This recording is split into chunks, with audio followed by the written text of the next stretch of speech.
Halo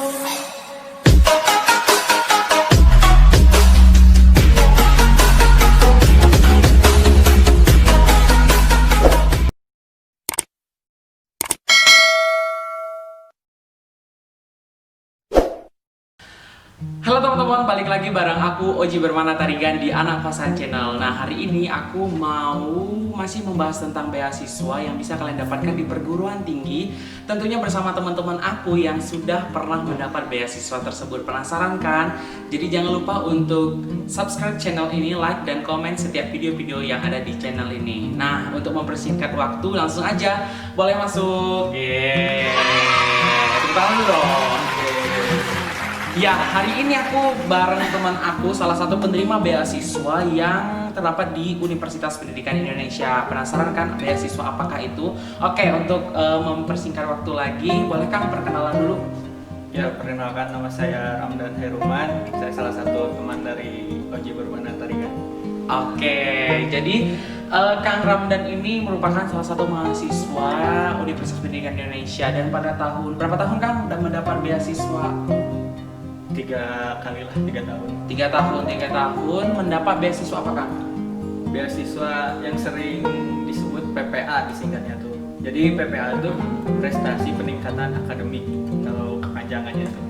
Oh iya Kang, jadi kalau PPA itu dapatnya dari Kemendikbud kalau sekarang atau dari universitas Kang? Jadi PPA itu ada 2 ya sumber dananya itu. Yang pertama ada dari Kemenristek Dikti, Ya. yang kedua ada dari universitas itu sendiri. Jadi kedua biaya tersebut itu sumber dana itu beda-beda gitu. Ada yang dari Kemenristek Dikti itu biasanya kisaran di 400.000 per bulan jatahnya tuh. Nah, yang kedua dari kampus sendiri. Nah, yang dari kampus sendiri misalkan UPI sendiri itu PPA-nya itu di kisaran 350 per bulan gitu. Hitungannya 1 tahun gitu. Oh, jadi nanti ketika kita menerima beasiswa PPA itu di total yang dari Dikti sama universitas?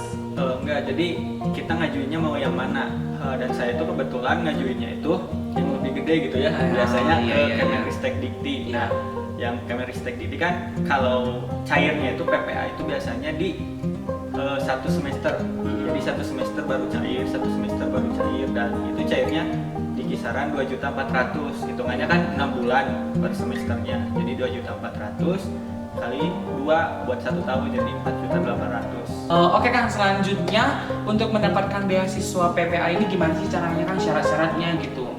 Untuk syarat sendiri ya, ya pasti syarat umum itu seperti apa pada beasiswa lainnya umumnya pasti di IPK kan. IPK tidak untuk negeri sendiri tidak boleh di bawah 3 gitu.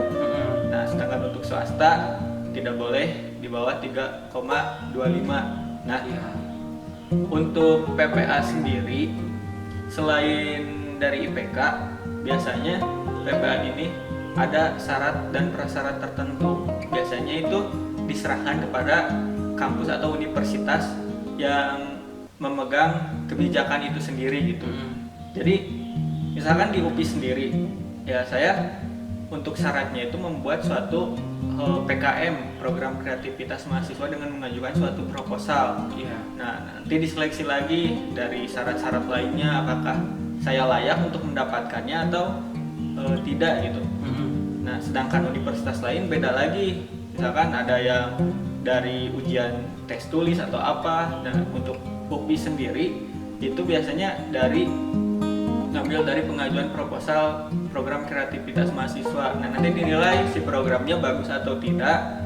Nanti kalau bagus, biasanya setelah mendapatkan PPA, nah itu UPI sendiri kayak menyelam sambil minum air gitu. Jadi menggugah motivasi mahasiswa untuk bisa mengikuti program kreativitas mahasiswa di tingkat nasional. Jadi si proposal itu nanti setelah dijadikan prasyarat PPA, biasanya kalau si proposalnya layak diajukan buat ke PIMNAS, ke Pekan Ilmiah Mahasiswa Nasional. Jadi untuk UPI sendiri seperti itu Kak. Seperti itu. Jadi kalau misalnya untuk universitas lain mungkin disesuaikan ya Kang sama kebijakan dari rektoratnya masing-masing ya Kang. Oke, kemudian kan misalnya nih kita udah mendapat beasiswa PPA ini. Nah setelah itu apakah nanti ada kayak misalnya kewajiban yang harus kita penuhi? Kan di awal kan ada misalnya syarat IPK kita harus 3 ya kan kalau di negeri. Nah kalau setelah itu setelah kita mendapat beasiswa itu apalagi kan kewajiban yang harus kita penuhi? Nah, sebenarnya PPA ini masa periodisasinya itu cuma 1 tahun ya Kang. Iya. Jadi 1 tahun itu udah dapat 2 kali cair. Ya udah kita kalau nggak ngajuin lagi proposal, ya udah tahun depannya nggak dapat, kecuali iya. ngajuin lagi gitu. Nah saya juga dapat 3 tahun berturut-turut itu karena sering mengajukan proposal gitu. Oke, berarti sistem dari beasiswa PPA ini kita setiap tahun harus kayak mengajukan diri ya kan. Kalau misalnya kita beruntung ya dapat, kalau enggak ya enggak gitu kan. Beda sama beasiswa lain gitu. Iya. Udah di awal tuh seleksinya ketat, tapi langsung sampai lulus ya. Sampai lulus tentang Kalau di PPA itu kita yang harus aktif untuk ini lagi mengajukan lagi untuk beasiswa.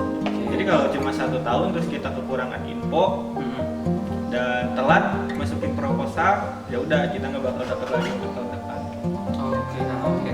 Terus kan Akang nih udah 3 tahun ya mendapat beasiswa PPA ini, alhamdulillah gitu ya. Jadi manfaat apa sih yang Akang rasakan gitu? Ya manfaat untuk kan PPA ini lebih ke bantuan untuk uang saku sendiri gitu ya. Ya manfaatnya karena saya mahasiswa reguler ya, bukan mahasiswa yang lain gitu yang dikasih beasiswa full sampai uang kuliah tunggalnya dikasih gitu.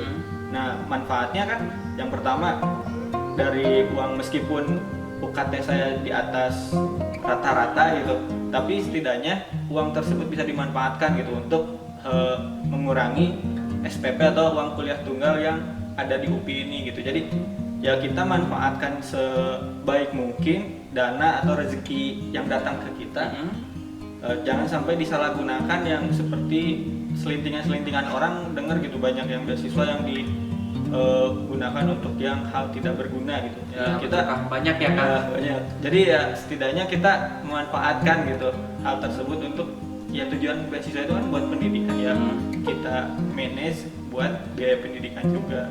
Ya kalau buat jajan-jajan juga nggak apa-apa sih. Emang kan kita butuh juga gitu untuk betul ya. makan, jajan dan lain-lain. Oke, siap Kang. Untuk selanjutnya nih Kang, menurut Akang apa sih tips yang Akang bisa berikan kepada teman-teman nantinya misalnya mahasiswa baru untuk bisa mendapatkan beasiswa PPA ini? Ya tipsnya ya, yang pertama itu karena saya tuh bukan hanya mengajukan satu beasiswa ya, sebenarnya banyak juga dan pernah juga dapat yang lain gitu.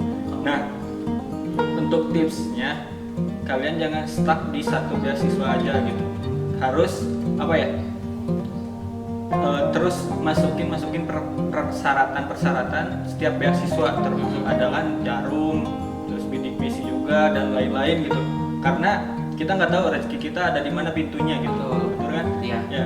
Jadi nanti kan kalau kita masukin semua ada kemungkinan salah satu itu dapat.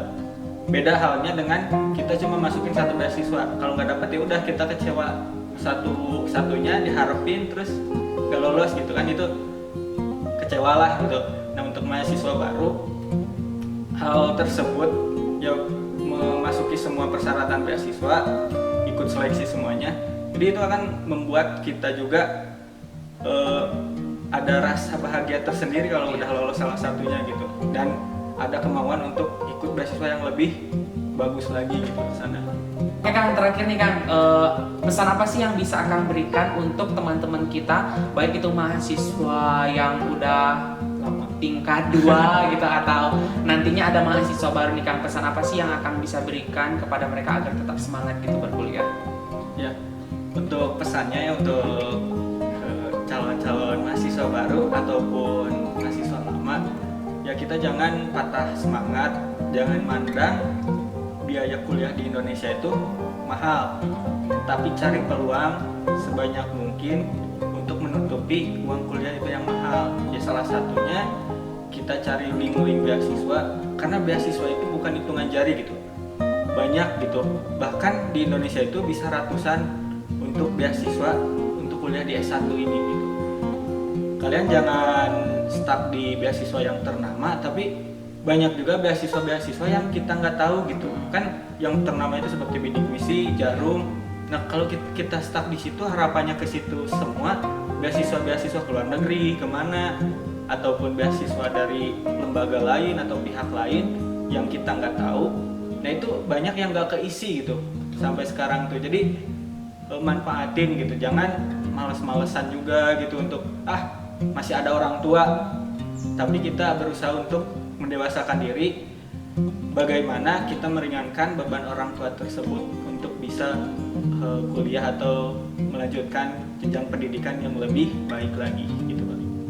Oke, jadi seperti itu ya teman-teman. Buat teman-teman yang ingin berkuliah atau yang sudah berkuliah namun terkendala di biaya, jangan pernah patah semangat, karena di universitas itu banyak sekali beasiswa-beasiswa yang bisa kita dapat. Yang penting kita bisa bagaimana cara kita mencari peluang yang ada kayak gitu. Jadi bisa memanfaatkan beasiswa apapun teman-teman, selagi teman-teman memang bisa atau minat gitu mencarinya. Ketika kalian teman-teman bisa mencari beasiswa itu, ya pasti nanti bisa dapat juga kayak gitu teman-teman. Jadi tetap semangat, jangan pernah putus asa untuk mencapai cita-cita setinggi mungkin dan mencari ilmu sebanyak mungkin. Jadi terima kasih banyak Kang Ramdan yang sudah mampir ke Anak Kosan Channel.